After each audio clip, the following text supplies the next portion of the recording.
बात करते हैं उस दर्द सर की जिसने जम्मू कश्मीर के लोगों का जीना हराम कर दिया है। बिजली ये एक ऐसा मसला बन गया है कि अब आवाम सड़क पर आ रही है और इंतजामिया मीटिंग के बाद मीटिंग कर रही है, लेकिन एदाद शुमार भी सामने आया कि जम्मू कश्मीर में बिजली का बदतरीन लोड शेडिंग का शेड्यूल सामने है। वादी में तकरीबन 400 मेगावाट की ज़रूरत है और जम्मू में भी 8 से 12 घंटे तक अब गैर एलानिया बिजली कटौती हो रही है। यूटी में तकरीबन 3000 मेगावाट ज़रूरत है और सप्लाई में 50% की कमी है। लगातार हम आपको पिछले कई दिनों से बता रहे थे कि बहरान जो है वो मजीद संगीन हो सकता है, क्योंकि मुल्क की कई रियासतों के अंदर जो कोल से बिजली पैदा हो रही थी उस पर भी कमी आ रही है।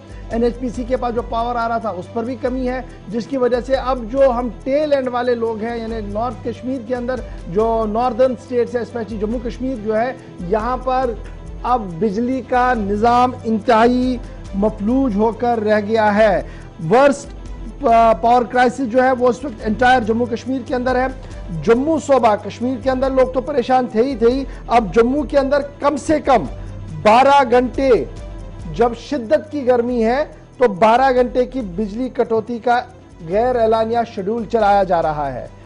और ये कि स्मार्ट मीटर लगाए गए शहर में 24/7 सप्लाई रखने का ख्वाब दिखाया गया, लेकिन पहले ही मरहले पर ख्वाब शर्मंदे ताबीर न हो सका और पूरी वादी सहरी इफ्तारी के वक्त गुप्त अंधेरे में होती है। और कैंडल लाइट डिनर का नज़ारा, यानी माजी में जो 80-90 की दहाइयों में हम देखते थे कि शाम को बिजली नहीं होती थी और छत की वो जो उस वक्त के आलात थे, कैंडल्स थे, उनको जलाकर हम काम करते थे।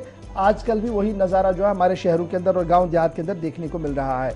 अब ये तो एक बात है जी। अब सूरत हाल क्या है जो बड़ी इंपॉर्टेंट है, उसके बाद हम आपको बताएंगे कि कल चीफ सेक्रेटरी साहब की सदारत में भी मीटिंग हुई है और ये कहा गया कि जनाब बिजली सप्लाई को रेस्टोर किया जाए उसको जी, और ये बताया जाए कि आखिर क्यों ऐसा हो रहा है। यही तो एक बड़ा सवाल जो हम पिछले कई दिनों से बता रहे थे कि बताया जाए कि क्या पोजीशन है, कि सरकार खरीदने के हक में नहीं है, सरकार के पास पैसा नहीं है, या ओवरऑल नेशनल हुकअप पे ही प्रॉब्लम है। इस बात की अगर वजाहत होती तो शायद आज ये सूरत हाल हमारे सामने नहीं होती। बहरहाल पीक डिमांड जो पावर की है जी वो 1300 मेगावाट है जम्मू रीजन के अंदर, और इस वक्त जो एदाद शुमार हमारे पास है 700 मेगावाट प्रोवाइड किया जा रहा है जी स्टेट गवर्नमेंट की तरफ से। और कश्मीर के अंदर 1000 मेगावाट और डिमांड है 1700 मेगावाट की।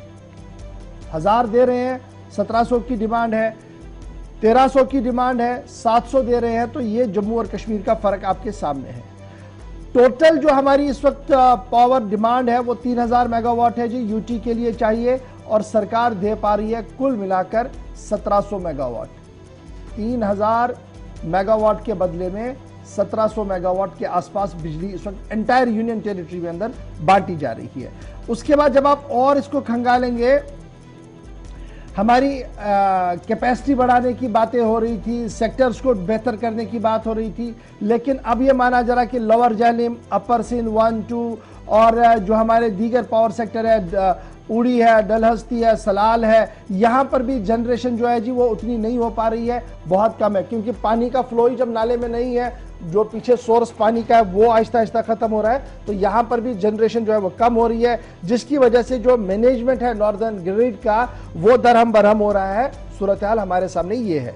और फिर जब रेवेन्यू फिगर्स फ्रॉम कश्मीर और जम्मू रीजन को आप देखते हैं लास्ट 3 सालों के दौरान, तो पता लगता है कि साल 2021-22 के दौरान जम्मू रीजन के कंज्यूमर्स ने तकरीबन 6990 मिलियन यूनिट्स पावर को इस्तेमाल किया और उसके बदले में 1690 करोड़ भी दिए हैं। जम्मू रीजन के बाद जब कश्मीर रीजन की बात करते हैं तो 11000 मेगावाट यूनिट्स जो है वो बिजली सरफ की है, और रेवेन्यू कलेक्शन जो हुआ है वो सिर्फ महज 1290 करोड़ रुपया ही हुआ है। और इसी तरीके से साल 2020-21 का रेवेन्यू कलेक्शन में भी कमी है। एक तरफ से रेवेन्यू कलेक्शन में कमी है, दूसरी तरफ बिजली में भी इस बार कमी है। तो कुल मिलाकर अब आप इस बात के लिए तैयार हो जाइए कि सोलर का इस्तेमाल कीजिएगा, हो सके तो आज से ही सोलर देखना शुरू कीजिएगा, सोलर पैनल्स को लगवाना शुरू कीजिएगा, क्योंकि माजी में या मुस्तकबिल में कहीं और बेहतर होगा। अभी तक यहाँ दिल्ली बैठे और दिल्ली के जो पावर कॉरिडोर में हमारी खबरें हैं, जो हमारे सोर्सेज है, ये बेहतर हो सकता है, इसकी बहुत कम उम्मीद है।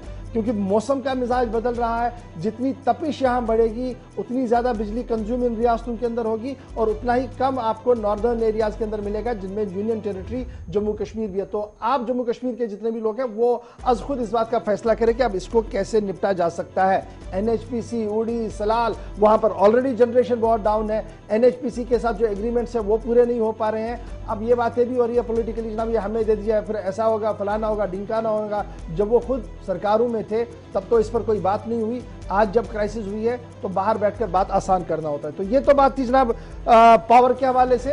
एक ही गुजारिश कि आप तैयार हो जाइए, सोलर पैनल्स लगवाइए। मेरे ख्याल से वो एक आर्जी इलाज है फिलहाल इस मुसीबत से निपटने के लिए। इशफाक, जो मीटिंग हुई है चीफ सेक्रेटरी की, उनने मुतलका हुकाम से कहा है कि जायजा लेने के बाद ये भी बताया जाए कि यूटी लेवल पर अगर कहीं कमी है, मुल्की सतह पर कोयले की कमी तो है, लेकिन जम्मू कश्मीर में अचानक से सिर्फ एक हफ्ते में बिजली की खपत क्यों कम पड़ जाती है, ये भी फटाफट से उस पर रिपोर्ट तलब की गई है। और दूसरा, हकाइक से आला हुकाम को आगाह किया जाए। और जो बिजली शेड्यूल मुरतब किया गया है उसमें अगर ये कहा गया था कि जम्मू प्रोविंस के अंदर 3 से 4 घंटे की कटौती होगी, तो उसमें 8 से 12 की कैसे, ये सवाल भी चीफ सेक्रेटरी ने पूछा है। और इसमें जवाब अभी तक कब आएगा ये बड़ी बात है, लेकिन फिलहाल सवालात मुतलका हुकाम से पूछे। एक चीज जो देखिए, मैं अपना एक्सपीरियंस शेयर करूंगा। मेरी नज़र में पहली बार है जब अप्रैल के आखिर में इस तरीके की शेड्यूल कटिंग हुई है, अनशेड्यूल कटिंग हुई है। बहुत कम ऐसा देखने को मिलता और जम्मू में होता था, लेकिन इतना लंबा लंबा कट चलेगा शायद ऐसे कभी नहीं हुआ। तो बढ़ते हैं।